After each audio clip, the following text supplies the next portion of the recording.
साहब 2 दिनों से कुछ खाया नहीं है। साहब कुछ खाने के लिए पैसे दो ना साहब। एक गरीब का पेट भरेगा तो दिल से दुआ निकलेगी साहब। साहब 2 दिनों से कुछ खाया नहीं है साहब। एक भिखारी सुधीर के पैर के पास बैठा उससे बार बार भीख मांग रहा था। सुधीर ने पहले तो उसे देखकर अनदेखा कर दिया, पर जब कुछ देर बाद भी वो भिखारी सुधीर के पास से नहीं गया तो आखिर में सुधीर ने अपने बटुए से कुछ सिक्के निकालकर उस भिखारी को दे दिए और बिना उसका चेहरा देखे उसे आगे जाने का इशारा कर वापस से अपने दोस्त विवेक के साथ बातों में लग गया। पर इस दौरान विवेक की नज़र सुधीर के बटुए पर पड़ चुकी थी। अबे ये क्या लाल कपड़ा सा तूने अपने पर्स में रखा हुआ है? अभी कुछ दिनों में तुझे G20 के पेपर वर्क के लिए यूरोप भी जाना है। वहाँ लोग ये सब देखेंगे तो बोलेंगे तू ब्लैक नहीं बल्कि रेड मैजिक करता है। हाँ साले तू भी हंस ले, पर क्या करें, कभी कभी पूर्वजों के पापों की सज़ा पूरे वंश को भुगतनी पड़ती है। क्या मतलब? मतलब ये कि बहुत लंबी कहानी है, कभी फुर्सत में सुनाऊंगा। अरे सुना ना, मस्त मौसम, तेज़ रफ्तार, खाली ट्रेन है, इससे अच्छा माहौल पता नहीं फिर आए ना आए। विवेक की बातें सुधीर को एक बार फिर बहुत कुछ बयां करने को मजबूर कर रही थी। हालांकि पहले तो वो इनकार करता रहा, लेकिन फिर धीरे धीरे वो विवेक को कहानी सुनाने को तैयार हो ही गया। विवेक, दरअसल ये कहानी आज से 20 साल पुरानी है। तब मेरे गांव से कुछ ही दूर एक घना जंगल हुआ करता था।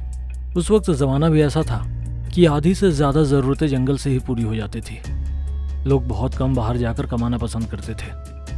पर फिर एक रोज़ गांव में महामारी फैल गई। पहले उनका शरीर काला पड़ता, फिर उनकी आंखें, और महज 2 दिन के अंदर उनकी मौत हो जाती। डर इस कदर बढ़ चुका था कि लोग गांव से पलायन करने लगे थे। पर उस वक्त दादा गांव के मुखिया थे। अगर मुखिया ही गांव छोड़ देता तो बच्चे कुछ गांव वाले भी उम्मीद खो देते। इसलिए दादा ने इस बीमारी का इलाज ढूंढना शुरू किया। शहर से दादा ने डॉक्टर भी बुलवाए, लेकिन कुछ खास फायदा नहीं हुआ। फिर एक दिन गांव में एक साधु आया, खुद को बहुत सी सिद्धियों का ज्ञाता बता रहा था। जब कोई उम्मीद नहीं बची तो दादा ने एक कुंवारी दुल्हन का इंतजाम कर ही दिया। 1 मिनट, अचानक से ये कुंवारी दुल्हन कहाँ से आ गया? ओह सॉरी, मैं कहानी में कुछ ज़्यादा ही आगे चला गया। दरअसल जब साधु गांव में आया था तो उसने दादा से कहा था कि जिस ज़मीन पर हमारा गांव है वहाँ एक ज़माने में पिशाचों का कब्रिस्तान हुआ करता था। उन्हें वापस इस दुनिया में आना है, और वापस इस दुनिया में आने का उनका सीधा और आसान रास्ता इंसानी जिस्म ही है, जिसके सहारे वो वापस आ सकते हैं। लेकिन पहले पिशाच बहुत ही शक्तिशाली थे और इंसानी शरीर भी, लेकिन अब इंसानी शरीर पहले जैसा ताकतवर नहीं है। कलयुग की शुरुआत हो चुकी है। इंसान धीरे धीरे बौना होता जा रहा है। उसका शरीर पहले से पतला और छोटा हो रहा है।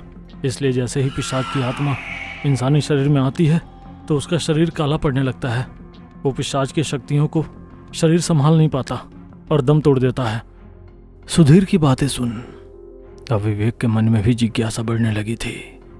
साथ ही उसे डर भी लगने लगा था, क्योंकि आज से पहले उसने पिशाचों का नाम सिर्फ फिल्म और कहानियों में ही सुनी थी, लेकिन आज पहली बार वो सुधीर से पिशाचों का सच सुन रहा था।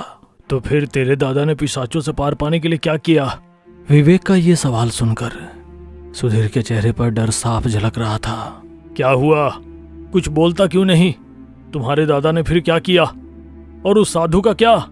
दरअसल विवेक, दादा जब साधु के पास गए तो उन्होंने इन पिशाचों से निपटने के लिए एक उपाय बताया था, पर उस वक्त दादा को जरा सी भी भनक होती तो वो ये सपने में भी नहीं करते। ऐसा क्या बताया था साधु ने? साधु ने कहा कि वो गांव को बचा सकता है, लेकिन उसे एक रात की दुल्हन चाहिए, कुंवारी दुल्हन, जिसके साथ वो सिर्फ 3 फेरे ही लेगा, क्योंकि अगले दिन वो साधु उस लड़की की बलि दे देगा। साथ ही उसने ये भी कहा कि ये आखिरी रास्ता है गांव को बचाने का। अब ये क्या पहेली है? कुंवारी दुल्हन, 3 फेरे, बलि। भला लोग किसी के साथ ऐसा कैसे कर सकते हैं? ये कैसी हैवानियत है? सुधीर की बात सुनते ही विवेक ने झुंझलाते हुए कहा था, लेकिन सुधीर तो उसे वो बता रहा था जो हो चुका था, जिसे बदला नहीं जा सकता था। इसलिए मैंने कहानी के शुरू में ही कह दिया था विवेक, कभी कभी अपने पूर्वजों के कर्मों की सजा उसकी पूरी पीढ़ी को चुकानी पड़ती है। दादा ने जब आसपास के बचे हुए लोगों से पूछा कि क्या कोई अपनी कुंवारी बेटी को बलि के लिए देगा, जाहिर सी बात थी गांव का एक भी आदमी बलि के लिए अपनी बेटी देने को तैयार नहीं था। मगर दादा को किसी भी तरह गांव को बचाना था, इसीलिए दादा ने एक राह चलती लड़की को अगवा कर लिया फिर नशा देकर जबरदस्ती उसकी 3 फेरे वाली शादी उस साधु से करवा दी। तो क्या फिर पिशाचों से साधु ने गांव को आज़ाद करवाया? कहानी इतनी भी सीधी नहीं है दोस्त। दरअसल शादी के बाद साधु उस लड़की को अपने साथ कमरे में ले गया, लेकिन अगली सुबह जब दादा ने दरवाज़ा खोला तो पूरा कमरा खून से लथपथ था।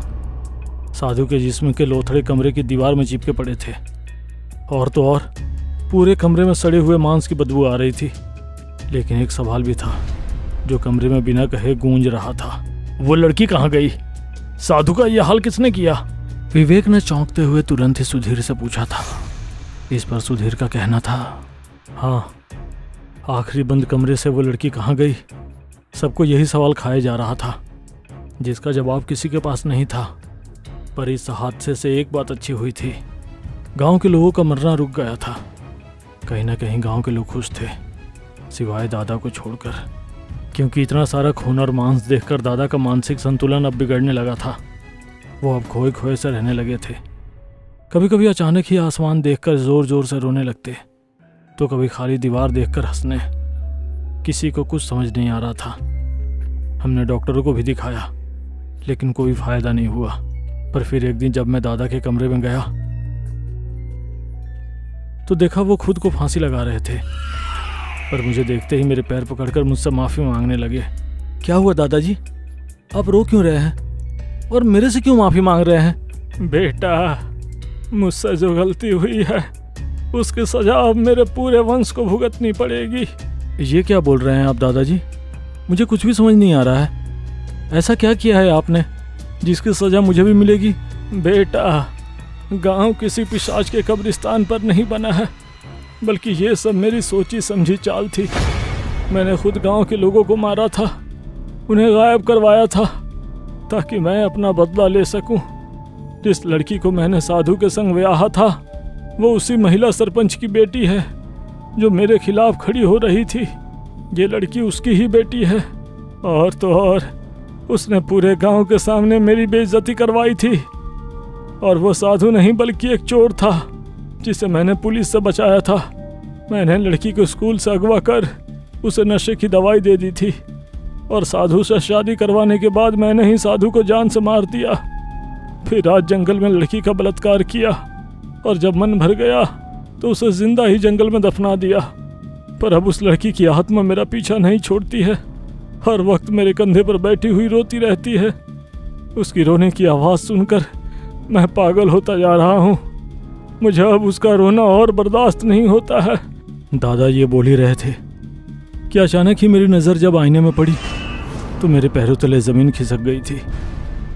दादा का कहा एक एक लफ्ज़ सच था। सच में दादा के कंधों पर शादी के जोड़े में बैठी एक लड़की रो रही थी, और उसके आंखों से खून के आंसू गिर रहे थे।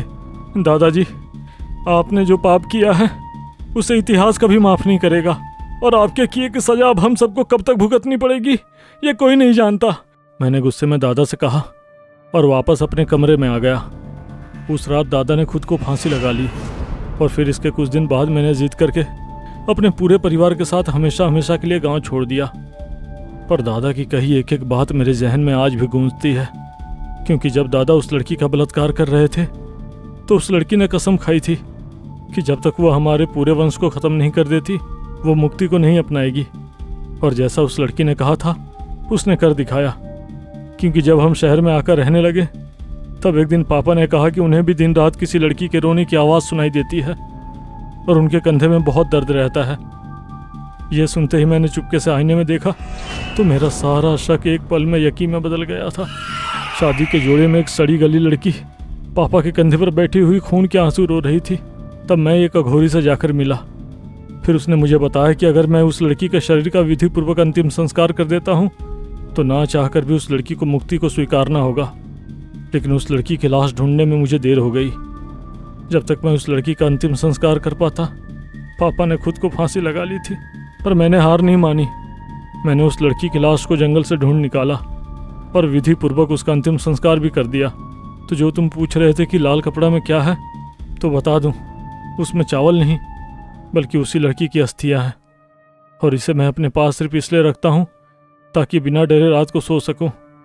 तो अब बता, कैसी लगी तुझे मेरी ये सच्ची कहानी? कहानी तो अच्छी है, बस थोड़ी सी अधूरी है। अधूरी है? पर कैसे? तेरे दादा ने जब लड़की को अगवा किया था तो वो भूल गया था कि उस लड़की का एक छोटा भाई भी है।